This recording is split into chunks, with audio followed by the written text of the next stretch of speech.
Hey, what's going on, everybody? So I'm back with episode 3, and this week I'm catering towards the students out there who are getting back into school, whether you're just beginning college, or you're in your last year, and then also to the people out there in the working world who might use Microsoft Word to, finish reports or write proposals or whatever the case may be.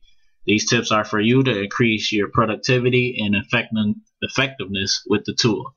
So with that aside, let's jump right into the tips here. So the first tip I got for you guys is how to auto-generate some text. So what you do is you hit equal sign, you type in the word lorem, parentheses. The first number is for the number of paragraphs that you want.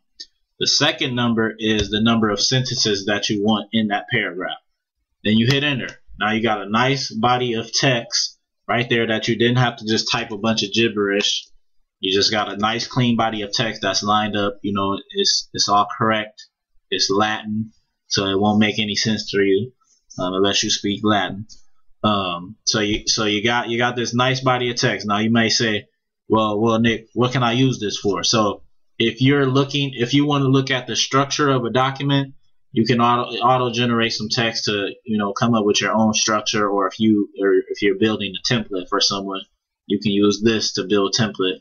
Because a lot of times people just see things better when it actually have some words in there or some verbiage in there. So this body of text helps you kind of map things out and use it as a formatting tool that way. Also, if maybe you have some pictures you want to throw in there and you want to see how the pictures form or how you can work with the text around the pictures, you use that for that as well. So a huge formatting tool is what I think of off the top of my head. The next tip is, instead of trying to highlight a sentence by dragging, maybe you got a sentence in there that you want to take out, or maybe you just want to cut it and put it somewhere else. What you can do is hold Control and then click anywhere in that sentence. It'll highlight the entire sentence. Now you can cut, you can paste that sentence elsewhere, just like that, very quickly, instead of trying to drag the cursor across. And it's really hard to do something like that when you are on a laptop that you don't have a handheld mouse and you kind of just use the touchpad, so you might find that difficult. So that's what you can use that tool for. And then on the note of editing, you can use Shift and then F5 as sort of like a return tool. So it's kind of like an undo tool, but it's only for the cursor. So if you hit Shift F5, it'll go through all your misspelled or your sentence fragments. It'll go through all of those things instead of having to use the spell checker. But maybe you like the spell checker better, but maybe you want to use Shift F5 to kind of move around very quickly. It just returns you to the last spot that you were editing at. So if you were typing somewhere, you can use Shift F5 to get back on track. If you happen to hit the space bar a few times, or if you kind of just click somewhere, you can use Shift F5 really quickly, especially if you're a fast typer, to get back right on track. So that's that tip. Now, if you want to write text anywhere for whatever reason, if you're doing a brainstorming thing and you don't want to use bullet points, you just want to write anywhere, you can do that. You can just write some text, double click anywhere on the form here, and then you can write anywhere you want. So you can, it doesn't matter if it's up, down, lower. You can write anywhere you want just by double clicking on the form anywhere. What you might use this for, I don't know. But I kind of found this out just messing around. So you can use that for like brainstorming, taking notes, scribbling. Some people think better when they can just scribble their notes down. I know I do sometimes. So that's what you can use that for. The next tip is how to properly insert and then have your date update automatically. So this is really for the people who are in the corporate world, when you have to write those reports, those documents, and things like that. So you don't have to go back and update the date every time you finish, editing it or something like that. So you can do insert, date and time, pick your format. So you can have the time and date on there. and then make sure this box is checked right here, update automatically. If that box is checked, you never have to touch the date again. It will automatically update. Every time you refresh the document, it will automatically update. Okay, so the next time I open this document, so if I save this and open it again, it's going to give me the current time and date. So you don't have to, it's just kind of one less thing to worry about, especially if you're writing those reports and maybe you finish a document and you say, I need to put the date and time in there, or that case, whatever the case may be, or maybe you were going to do a presentation on a certain day but it got moved. Just one less thing to worry about. You're good. You don't have to change anything in the presentation, not even the date. So there you go. That's how you properly insert the date and time. Another tip that I got for you guys is, if you're in Microsoft Word, this is a really good one for Microsoft PowerPoint too. So say you have a photo. Let's see. Let's pick this photo here. So say you have a photo and you see how you have this white space around this photo.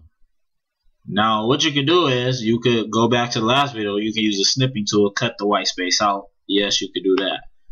But right now the picture is wrap text. So the wrap text option is just being treated like a character. So in line with text. So all that means is if I type some text here, or if I type some text on top of it, it's just being treated like a huge character.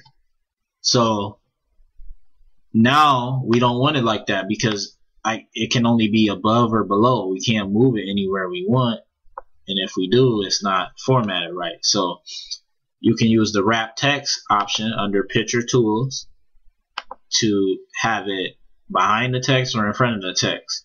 Once you do this, you can move it anywhere. So let's say behind the text. Now we can move this photo anywhere we want, and we can take advantage of the white space like that.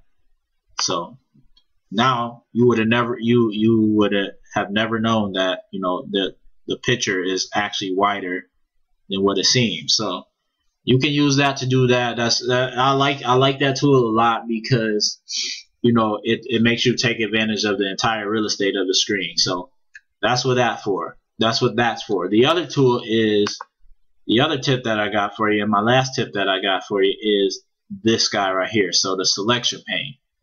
So this one is very, very handy in PowerPoint, and I have an example up for you.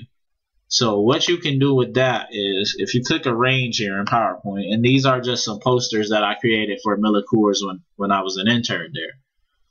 The selection pane allows you to layer things on top of one another. So these posters here that I created, they actually take very much advantage of the layering technique inside of Microsoft Word. So these posters were just built on Microsoft Word. So I changed the layout of the entire screen for Microsoft Word, stuck this photo on the background, stuck this photo equal to the layout of Microsoft Word, then stuck another photo on top of that, and then stuck a logo on top of that, and then put text over it all. So that's a good way where you can manage different portions. So right now it's only managing the picture portion of the document. So if I want to, so if this was in Microsoft Word, if I would click this, it would only manage the background. If I would click this, it would only manage this picture here. If I would click this, if I would click the MillerCoors symbol, it would only manage that picture there. So it allows you to layer things on top of one another, and kind of make things look as if they were one. So that's a tool that I like to use a lot, and you can use that a lot to cover up space that you don't need, kind of like how I did right here to kind of show off two posters. So you can obviously tell that this one is exactly the same as this one, while still being able to read what they both say, and you're not getting the entire photo. So that's what I like to use there. So with that, if you have any other questions or comments or suggestions for the next video, please let me know in the comments below. Otherwise, I'll see you next week.